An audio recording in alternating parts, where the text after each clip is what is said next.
Assalamualaikum warahmatullahi wabarakatuh. Untuk video kali ini kita akan menyentuh mengenai sikap sabar. Okey, sabar dalam simple word kita boleh maksudkan ia sebagai bertahan, iaitu orang yang bersabar ini dapat menahan diri daripada melakukan sesuatu yang tidak disukai Tuhan, iaitu tidak melakukan kemungkaran. Dan sabar juga bermaksud untuk terus menyembah Allah dengan bersungguh-sungguh seperti ketika waktu susah, dan tidak membiarkan waktu senang kita membuatkan kita rasa malas dan lalai untuk beribadah kepadanya. Okey, sabar ini ada dua kategori, iaitu yang pertama sabar yang selalu kita buat, iaitu seperti sabar menahan rasa, sabar menahan pendam rasa, sabar menahan marah, pendam rasa sakit. Itu adalah sabar yang berasa kita lalui. Sabar yang kedua adalah sabar yang indah, iaitu sabar yang membuatkan kita mendapat halawatul iman, iaitu kemanisan iman. Jadi sabar ini dapat digambarkan seperti sabar yang dapat seseorang itu menerima musibah itu dengan rasa gembira. Okey, dia menganggap Allah tidak dengan sabar ini dia menganggap Allah dengan musibah yang Allah berikan itu, dia menganggap untuk Allah mengangkat darjatnya. Kiranya sabar musibah yang diberikan itu adalah salah satu pendekatan, salah satu cara untuk Allah membuatkan Allah membukakan jalan dia kepada seseorang itu untuk lebih dekat kepada Allah. Jadi belajarlah untuk redha dan terus bersabar, kerana sabar itu indah.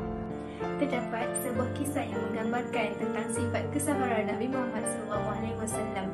Digambarkan dalam sebuah kisah, pada suatu hari baginda melalui sebuah rumah yang dihuni oleh seorang wanita tua. Setiap kali baginda melalui rumah tersebut, baginda akan diludahi oleh wanita tua tersebut dan dihina oleh wanita tua tersebut. Namun pada suatu hari ketika baginda melewati rumah wanita tua tersebut, baginda berasa hairan kerana melihat wanita tua tersebut tiada di rumah. Kemudian baginda bertanya kepada jiran wanita tua tersebut, di manakah wanita tua tersebut? Lalu jirannya berkata, wanita tua tersebut sedang jatuh sakit. Setelah baginda mendapat berita bahawa wanita tua tersebut sedang jatuh sakit, baginda dengan segeranya menziarahi wanita tua tersebut. Setelah wanita tua tersebut menyedari bahawa orang yang datang menziarahinya pada hari tersebut adalah baginda, iaitu orang yang sentiasa dihina dan diludahi olehnya, wanita tua tersebut amat sedih dan menangis. Lalu wanita tua tersebut berkata kepada baginda, "Wahai Muhammad, mengapa engkau datang menziarahiku sedangkan aku sentiasa meludahimu pada setiap hari?" Kemudian Nabi Muhammad SAW menjawab pertanyaan wanita tua tersebut, "Aku yakin engkau meludahiku kerana engkau tidak mengetahui kebenaran yang dibawa olehku. Namun jika engkau mengetahui kebenaran yang dibawa olehku, maka engkau tidak akan sesekali melakukannya."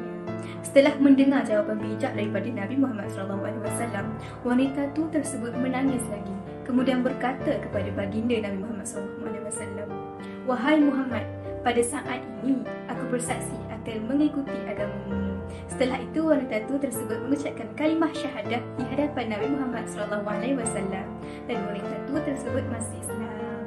Demikianlah salah satu kisah teladan kesabaran Nabi Muhammad SAW yang sangat menakjubkan dan syarat dengan nilai keteladanan. Walaupun baginda Nabi Muhammad SAW dihina dan dicaci maki oleh orang-orang yang tidak menyukainya, namun baginda tidak pernah membalas kejahatan tersebut dengan keburukan. Malah Nabi Muhammad SAW membalas perbuatan tersebut dengan kebaikan dan memaafkan mereka. Oleh itu, marilah kita mencontohi sifat Nabi Muhammad SAW. Kita beralih pula kepada kelebihan-kelebihan seseorang yang mengamalkan sifat sabar dalam diri. Yang pertama, orang yang berusaha melatih dirinya untuk bersabar dan terus bersabar adalah orang yang dikasihi serta dekat dengan Allah Subhanahu Taala.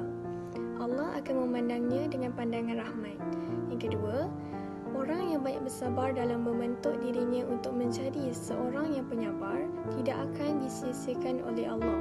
Justru, ia akan ditulis di sisi Allah sebagai hamba yang penyabar. Yang ketiga, apabila seseorang memiliki sifat sabar, maka ia telah memiliki kebaikan dan keuntungan yang banyak.